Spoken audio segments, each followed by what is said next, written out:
കഴിഞ്ഞൊരു പതിറ്റാണ്ടിൽ 94,000 സ്കൂളുകൾ, സർക്കാർ സ്കൂളുകളാണ് ഈ രാജ്യത്ത് മുഴുവൻ അടച്ചുപൂട്ടപ്പെട്ടത്. ഈ രാജ്യത്ത് മൊത്തം 94,000 സ്കൂളുകൾ അടച്ചുപൂട്ടി.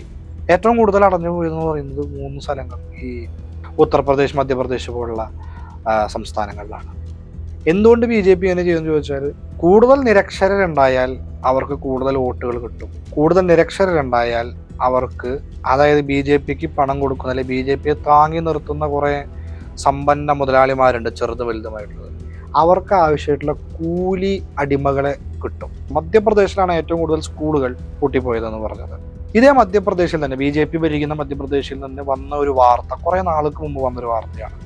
അവിടെ അനധികൃതമായി വർക്ക് ചെയ്യുന്ന മദ്യനിർമ്മാണശാലയിൽ നിന്നും, അതുപോലെ ഈ സിമന്റ് നിർമ്മാണശാലയിൽ നിന്നും ബാലവേലയ്ക്ക് നിർബന്ധിതരായ കുട്ടികളെ രക്ഷിച്ചെടുത്തു എന്ന് പറഞ്ഞിട്ടൊരു വാർത്ത നമ്മൾ വായിക്കുകയുണ്ടായി. കുറെ കാലം മുമ്പാണ്, ആരും ശ്രദ്ധിച്ചിട്ടുണ്ടാവില്ല.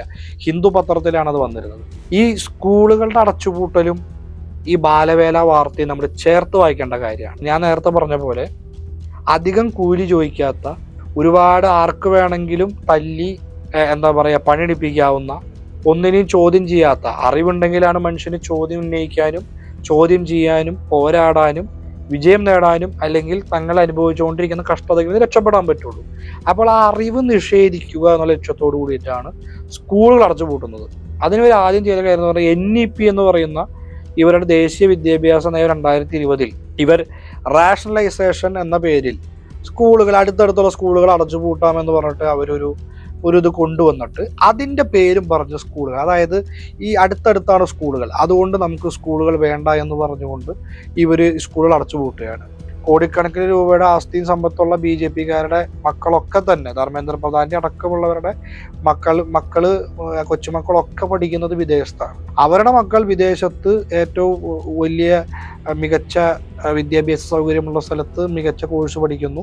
പലരും അവിടെ തന്നെ ഇപ്പോൾ സിറ്റിസൺഷിപ്പ് എടുത്തിരിക്കുകയാണ്, എടുക്കാനുള്ള ആലോചനയിലാണ്. ഇപ്പോൾ അജിത് ഡോവലിന്റെ മക്കളൊക്കെ ഇന്ത്യൻ പൗരത്വം പണ്ടേ ഉപേക്ഷിച്ചു. അപ്പൊ ഇവരൊക്കെ ഇന്ത്യൻ പൗരത്വം വേണ്ടെന്ന് വെച്ചാൽ അവിടെ ഏറ്റവും മികച്ച ജീവിതം ജീവിക്കാനായിട്ട് ലക്ഷ്യം വെച്ച് നിൽക്കുകയാണ്. ഇന്ത്യയിലെ സാധാരണക്കാരന്റെ മക്കൾ അങ്ങനെ വലിയ സ്വപ്നങ്ങളൊന്നും കാണണ്ട, അവരിവിടെ ഇങ്ങനെ കൂലിപ്പണിയൊക്കെ എടുത്ത് ജീവിച്ചാൽ മതി. അതുകൊണ്ട് ഈ സ്കൂളുകൾ അടച്ചുപൂട്ടേണ്ടത് ആവശ്യമാണ് എന്നുള്ള BJPയുടെ ചിന്തയുടെ പുറത്തു തന്നെയാണ് ഈ സ്കൂളുകൾ അടച്ചുപൂട്ടപ്പെടുന്നതും ഈ വിദ്യാർത്ഥികളുടെ ഭാവി നശിപ്പിക്കപ്പെടുന്നതും.